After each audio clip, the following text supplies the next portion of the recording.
یعنی مسلمان کو یہ بھی پتا نہیں ہے کہ توحید کا مطلب کیا ہے اور شرک کا مطلب کیا ہے، اور کون سی چیز ایسی ہے جو اس کی توحید کو برباد کر دیتی ہے۔ کچھ بے شرم مسلمان ہیں، کہتے ہیں ارے ہم تو بسم اللہ پڑھ کے سب کھا لیتے ہیں۔ غیر اللہ کے نام پر کوئی مرغا ذبح کیا گیا، غیر اللہ کے نام پر بکرا ذبح کیا گیا، غیر اللہ کے در پہ چڑھائی گئی مٹھائی آئی، یہ بے شرم بسم اللہ پڑھ کے کھا لیتا ہے۔ کل کو سور کا گوشت تیرے سامنے آئے گا تو بسم اللہ پڑھ کے کھا لے گا، کل کو شراب تیرے سامنے پیش کی جائے گی تو بسم اللہ پڑھ کے پی لے گا۔ جتنی حرام شراب ہے اور جتنا حرام سور کا گوشت ہے، اتنا ہی حرام ایک مسلمان کے لیے وہ چیز ہے میرے بھائیوں جس چیز پر غیر اللہ کا نام دیا گیا۔ زنا کی یہ سزا دی جائے تو پبلک پلیس میں دی جائے، سب کے سامنے دی جائے، یہ تو کنوارے کی سزا ہے۔ اور اگر شادی شدہ زنا کرے تو اسلام میں رجم کی سزا ہے، اس مرد کو اور اس عورت کو رجم کر دیا جائے، پتھروں سے مار مار کے ختم کر دیا جائے۔ مجھے یاد آتا ہے راج ٹھاکرے کا ایک اسٹیٹمنٹ، جب ایک بڑا مشہور کیس چلا تھا دلی میں، چلتی بس میں ایک عورت کے ساتھ ریپ ہوا تھا جس کو نربھیا کیس کہا جاتا ہے، اور پورے میڈیا میں بہت وہ معاملہ اچھلا تھا۔ تو اس وقت یہ ہوا تھا کہ اس طریقے کے ریپ کرنے والوں کو فوراً سزا دی جائے، فاسٹ ٹریک عدالت میں سزا دی جائے۔ تو راج ٹھاکرے نے ایک بیان دیا تھا، اس نے کہا تھا کہ اگر اسلامی قانون کے مطابق جو سزا ہے اگر وہ سزا دی جائے تو شاید یہ ریپ کیس ختم ہو۔ ایمان کی زندگی نہیں ہے یہ، تو اللہ کو نہ ماننے والے کی، اللہ کے دشمن کی زندگی ہے۔ قرآن کہتا ہے مکہ کے مشرکین کہا کرتے تھے ان ہی الا حیاتنا الدنیا نموت ونحیا وما نحن بمبعوثین، ہم تو دنیا کی زندگی جی نہیں، ہم کو دنیا میں جینا ہے، یہی کھانا ہے، یہی پینا ہے، مر جانا ہے، آخرت کوئی چیز نہیں، قیامت کوئی چیز نہیں۔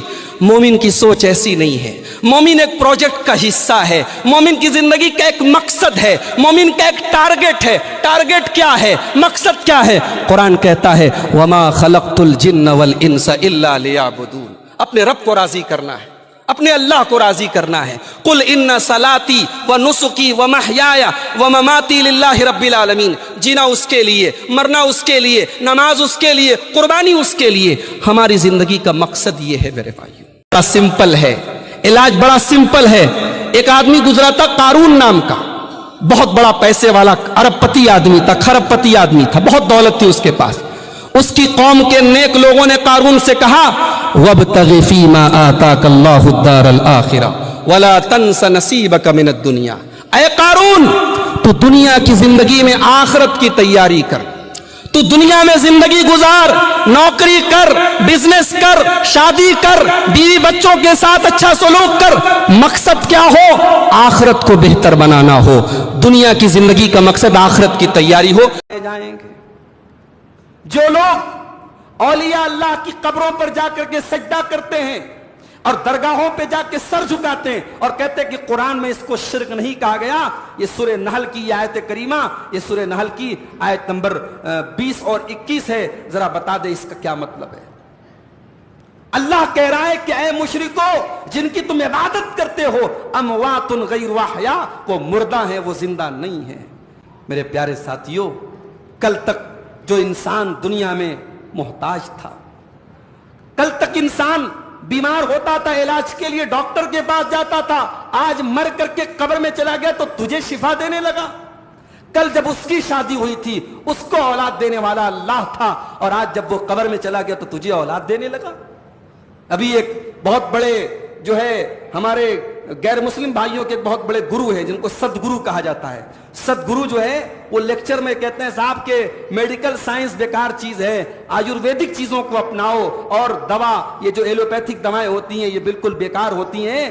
آج سدگرو جب بیمار ہوئے ان کو ہاسپٹلائز کیا گیا اور تمام ایلوپیتھی کے ڈاکٹر ان کا علاج کر رہے ہیں، تو لوگوں نے اس پر جلدا، جو لوگ بے قصور عورتوں کے اوپر جھوٹی تہمت لگاتے ہیں، زنا کی تہمت لگاتے ہیں، ان کو 80 کوڑے کی سزا دے دو، ان کو 80 کوڑے مارے جائیں گے، اور ان کی گواہی پھر اسلامی عدالت میں قبول نہیں کی جائے گی۔ اسلامی عدالت میں لکھ دیا جائے گا یہ بھروسے کے لوگ نہیں ہیں، یہ ٹرسٹ کرنے کے لائق نہیں ہیں۔ اللہ اکبر۔ ایک عورت کی عزت کھلواڑ نہیں ہے کوئی کسی کو بھی بدنام کر دے، کسی انسان کی کسی مرد کی عزت کوئی کھلواڑ نہیں ہے. کوئی کسی کے اوپر بھی الزام لگا دے, زنا کی تہمت لگانے والے کو 80 کوڑے کی سزا لگائی جائے گی. یہ اسلام کا قانون ہے. تو اسلام کا جو نظام حدود ہے میرے بھائی, یہ امن اور سلامتی کو قائم کرنے کے لیے. اور آگے بڑھیے. آج کہا جاتا ہے اسلامی آتنکواد. آج تک آپ نے کبھی میڈیا کی زبان میں نہیں سنا ہوگا عیسائی آتنکواد. آج تک میڈیا نے یہ نہیں کہا ہوگا یہودیوں کا آتنکواد. چھوٹا سا ملک جو فلسطینیوں نے اپنی سرزمین پر ان کو بسانے کے لیے دیا, آج وہاں پر دھیرے دھیرے فلسطینیوں کے اوپر, ان کے علاقوں کے اوپر اسرائیل قابض ہوتا چلا گیا. اور آج جب وہ اپنے حق کی لڑائی لڑ رہے ہیں, نہ جلدا جو لوگ بے قصور عورتوں کے اوپر جھوٹی تہمت لگاتے ہیں, زنا کی تہمت لگاتے ہیں, ان کو 80 کوڑے کی سزا دے دو. ان کو 80 کوڑے مارے جائیں گے اور ان کی گواہی پھر اسلامی عدالت میں قبول نہیں کی جائے گی. اسلامی عدالت میں لکھ دیا جائے گا یہ بھروسے کے لوگ نہیں ہیں, یہ ٹرسٹ کرنے کے لائق نہیں ہیں. اللہ اکبر. ایک عورت کی عزت کھلواڑ نہیں ہے کوئی کسی کو بھی بدنام کر دے. کسی انسان کی کسی مرد کی عزت کوئی کھلواڑ نہیں ہے. کوئی کسی کے اوپر بھی الزام لگا دے, زنا کی تہمت لگانے والے کو 80 کوڑے کی سزا لگائی جائے گی. یہ اسلام کا قانون ہے. تو اسلام کا جو نظام حدود ہے میرے بھائی, یہ امن اور سلامتی کو قائم کرنے کے لیے. اور آگے بڑھیے. آج کہا جاتا ہے اسلامی آتنکواد. آج تک آپ نے کبھی میڈیا کی زبان میں نہیں سنا ہوگا عیسائی آتنکواد.